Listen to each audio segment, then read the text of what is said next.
Hello guys, இந்த மாதிரி உங்கள் இமேஜை வச்சு எப்படி எடிட் பண்ணுறதுன்னு பார்க்கலாம். ஸ்கிப் பண்ணாமல் ஃபுல்லாக பாருங்கள். சப்ஸ்கிரைப் பண்ணாதவங்க சப்ஸ்கிரைப் பண்ணுங்கள். லைக் பண்ணிட்டு வாங்க வீடியோக்குள்ளே போகலாம்.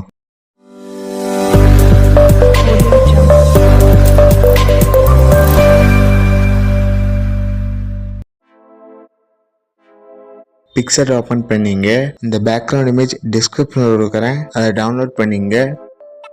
எடிட் ஃபோட்டோ செலக்ட் பண்ணுங்கள். இந்த பேக்ரவுண்ட் இமேஜ் செலக்ட் பண்ணுங்கள். அப்படியே ஸ்க்ரோல் பண்ணிட்டு வாங்க. ஆட் ஃபோட்டோ செலக்ட் பண்ணுங்கள். உங்கள் இமேஜ் செலக்ட் பண்ணுங்கள். ஆட் கொடுத்துங்க. அப்படியே ஸ்க்ரோல் பண்ணிட்டு வாங்க. பிளெண்ட் செலக்ட் பண்ணுங்கள்.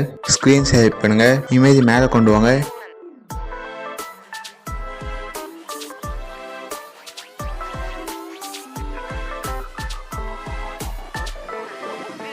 இதே சிம்பிள் செலக்ட் பண்ணுங்கள். இன்வெர்ட் கொடுங்க. ஹார்ட்னஸ் ஃபுல்லாக வைங்க. சைஸ் உங்கள் விருப்பம்.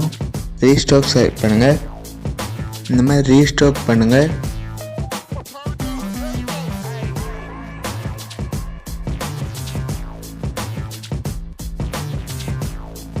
டிக் கொடுத்துங்க.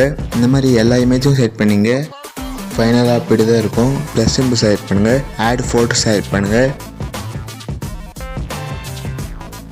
இன்னொருமே செலக்ட் பண்ணுங்கள். ஆட் கொடுத்துங்க. ரிமூவ் பிஜி செலக்ட் பண்ணுங்கள். ரிமூவ் பேக்ரவுண்ட் செலக்ட் பண்ணுங்கள். பேக்ரவுண்ட் ரிமூவ் ஆகிடுச்சு. உங்கள் இமேஜ் பெருசு பண்ணிங்க.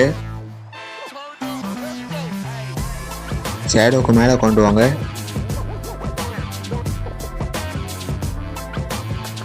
ப்ளஸ் சிம்பிள் செலக்ட் பண்ணுங்கள்.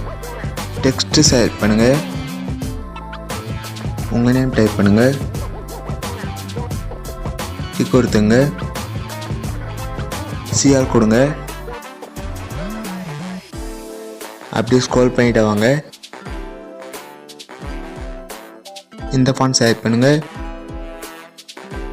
உங்களுக்கு எந்த அளவு வேணுமோ அந்த அளவு சின்னது பண்ணிங்க.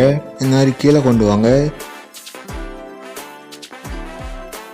டிக் கொடுத்துங்க. டவுன்லோட் பண்ணிங்க. லைக் பண்ணுங்கள், கமெண்ட் பண்ணுங்கள், உங்கள் ஃப்ரெண்ட்ஸ்கிட்டையும் ஷேர் பண்ணுங்கள். இந்த மாதிரி வீடியோ பார்க்கணுன்னா மறக்காமல் சப்ஸ்கிரைப் பண்ணுங்கள். அடுத்த வீடியோவில் பார்க்கலாம். பாய்.